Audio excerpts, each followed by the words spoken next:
of the Philippines, His Excellency Ferdinand R. Marcos Jr.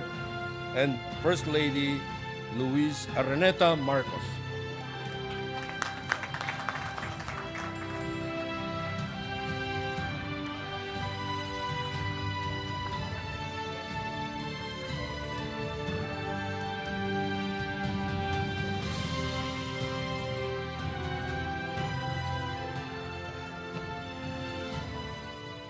Good afternoon, ladies and gentlemen.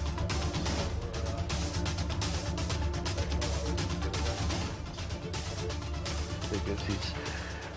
Vice President Inday Sara Duterte, what I call our secret weapon on these trips is former President JMA, the Speaker of the House, Speaker Martin Romualdez. Is the ambassador here with us? Ambassador, how good to see you. His Excellency Juan Silian, the ambassador from the People's Republic to the Republic of the Philippines, members of the cabinet that are here with us today, and of course our First Lady, Lisa Marcos. You know, I have to do that, otherwise I have not completed my duty.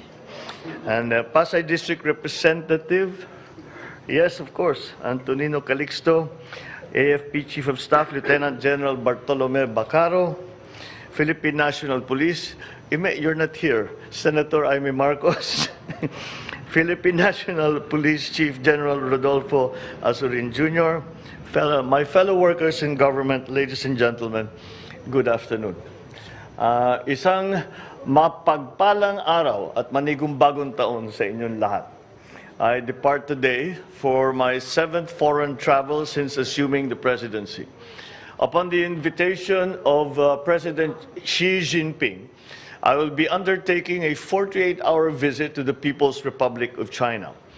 Significantly, this will be my first bilateral visit to a non-ASEAN country.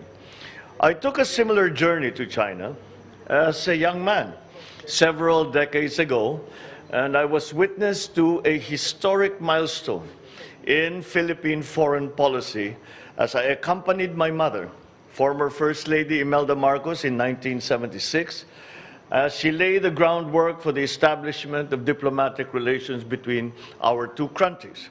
Eventually, my father formally forged in June 1975 that diplomatic agreement. Since then, I have watched the development of our bilateral ties with great interest and attention. In undertaking this trip, I continue that legacy of strengthening the bonds of friendship established between the Filipino and Chinese peoples and fostering bilateral ties to a higher plane of cooperation.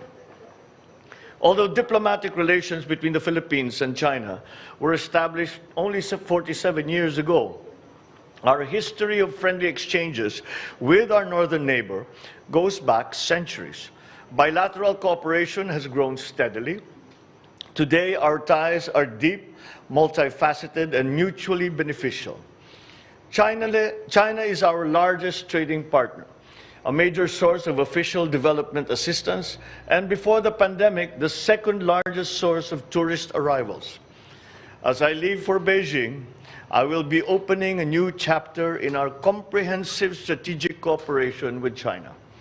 We will seek to foster a meaningful relation and broaden our cooperation in various areas, such as agriculture, energy, infrastructure, science and technology, trade and investment, and people-to-people exchanges, amongst others.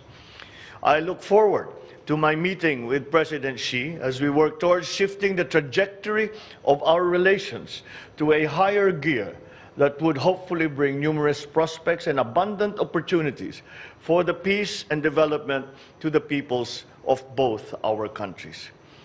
In this regard, I also look forward to discussing political security issues of a bilateral and regional nature.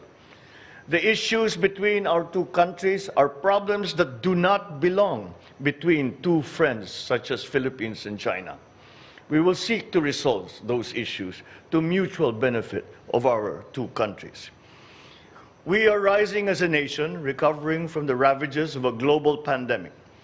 In our unremitting fight against the onslaught of COVID-19, our cooperation with China helps strengthen trust between our two countries.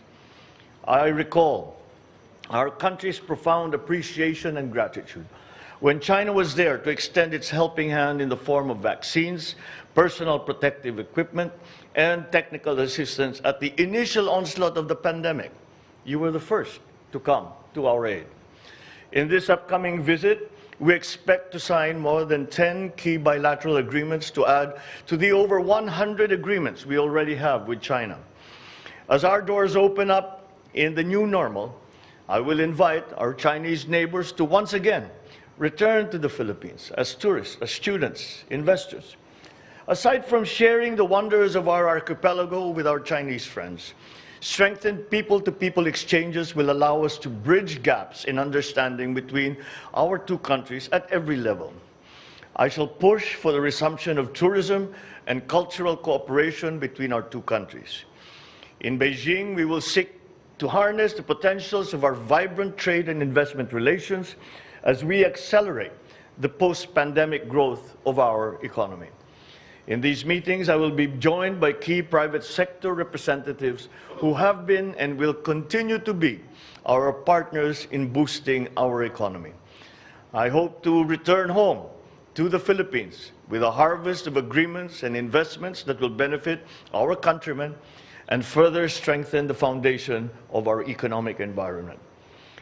As with my previous state visits last year, we will continue to pursue initiatives in the priority areas that we have identified: the agricultural sector, the guaranteed food supply, the guarantee of prices, of food prices that are affordable to all Filipinos, our long-term strategies and plans on energy, particularly renewable energy, and our long-term plans for our nation's emergence into the new global, sustainable digital economy.